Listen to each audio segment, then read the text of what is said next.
देखो, आज का टॉपिक है एक्सप्रेशन ट्रीज़। एक्सप्रेशन ट्रीज़ क्या होती हैं? Expression tree is a binary tree with some properties of binary search tree. देखो, हमारा बाइनरी ट्री क्या होता है? बाइनरी का मतलब होता है जहाँ पर किसी नोड की दो चाइल्ड होते हैं। ठीक है, ये हमारा क्या होता है? हमारा रूट होता है। और ये क्या होते हैं? इन्हें क्या बोलते हैं? हम लीफ नोड बोलते हैं, या फिर इस रूट के हम क्या बोलते हैं? इनको हम चाइल्ड बोलते हैं। तो एक्सप्रेशन ट्री क्या होता है? एक बाइनरी ट्री होता है जिसमें हर एक लीफ क्या होता है? इज़ एन ऑपरेंड होते हैं। ऑपरेंड मतलब ए बी सी डी।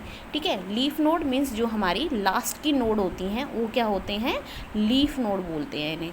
तो ये क्या होंगी? इनकी वैल्यू क्या होगी? A B C D. ठीक है, रूट और इंटरनल नोड क्या होते हैं? वो हमारे ऑपरेटर होते हैं। और ऑपरेटर क्या होते हैं? जैसे प्लस, माइनस, स्टार, डिवाइड, ये सब क्या होते हैं? हमारे ऑपरेटर्स होते हैं। ठीक है, देखो जैसे यहाँ पे एक एग्जांपल दिया है कि मैंने एक ट्री बनाया, वहाँ पर मैंने क्या दिया? ये रूट नोड है, ये हमारे दोनों क्या होते हैं? इंटरनल नोड होती हैं।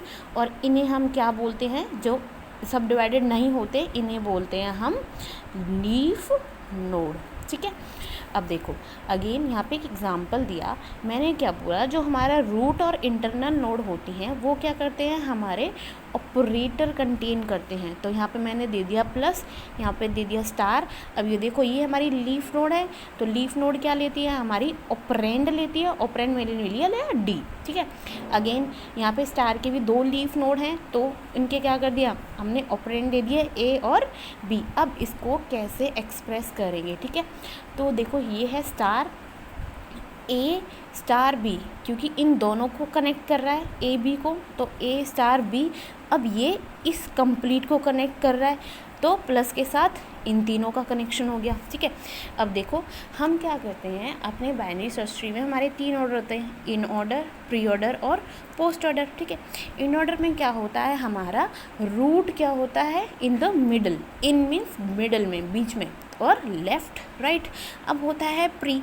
प्री में मैंने क्या बोला था? प्री मीन्स पहले, सबसे पहले क्या हो जाएगा? Root, then left right. अब आ गया पोस्ट। पोस्ट होता है सबसे बाद में, तो रूट क्या हो जाएगा? सबसे बाद में, and then left and right. अब देखो, अब इसी ट्री को मैं इन ऑर्डर में कैसे कन्वर्ट करूँगी? ठीक है, इन ऑर्डर में क्या होता है? सबसे पहले हम लेफ़्ट सब ट्री को ट्रेवर्स करते हैं। तो मैं देखो लेफ़्ट में गई, लेफ़्ट में हमारा स्टार है, स्टार के भी लेफ़्ट में क्या है? ए। तो मैं क्या सबसे पहले क्या करूँगी? ए। अब उसके बाद क्या होता है? रूट। ए का रूट क्या है हमारा? स्टार, और देन राइट। अब हमारे कहाँ पे गए हम?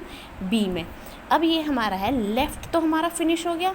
ठीक है, अब लेफ़्ट फिनिश हो गया तो अगेन रूट आएगा, अगेन रूट आ गया प्लस, और ये क्या हो जाएगा? राइट। राइट मीन्स हमारा डी आ गया। तो ये हो गया हमारा इन ऑर्डर। अब होता है प्री ऑर्डर। अब इसी का प्री ऑर्डर कैसे निकालेंगे? सबसे पहले हमारा रूट आता है राइट। सबसे पहले रूट आएगा हमारा, रूट क्या है हमारा? प्लस, देन क्या आएगा? लेफ़्ट। लेफ़्ट का भी क्या आएगा? लेफ़्ट में आएगा सबसे पहले रूट, देन स्टार। ठीक है, और क्या आएगा फिर? लेफ़्ट। लेफ़्ट क्या है हमारा? ए, देन हमारा क्या है? बी। अब देखो लेफ़्ट फिनिश हो गया। अब राइट, राइट में क्या है? डी। ठीक है, अब ये हो गया हमारा प्री ऑर्डर। अब है पोस्ट ऑर्डर। पोस्ट ऑर्डर में सबसे पहले हम किसको ट्री को ट्रेवर्स करेंगे? लेफ़्ट को। तो लेफ़्ट में क्या है हमारा? सबसे पहले ए। ठीक है, देन हम राइट को, लेफ़्ट के भी इसके राइट को बी में, फिर हमारा रूट क्या है? स्टार। ठीक है, अब क्या किया हमने? लेफ़्ट कर दिया। अब राइट पे जाएंगे, राइट क्या है हमारा? डी, एंड लास्ट में हमारा रूट, रूट क्या है हमारा? प्लस। तो ये होती है हमारी एक्सप्रेशन ट्री। एक्सप्रेशन ट्री का मतलब होता है जो हमारे मैथमेटिकल ऑपरेशन होते हैं, जो हमारे मैथमेटिकल एक एग्जाम्पल होता है, एक्सप्रेशन होता है, उसको बाइनरी ट्री में कन्वर्ट करना।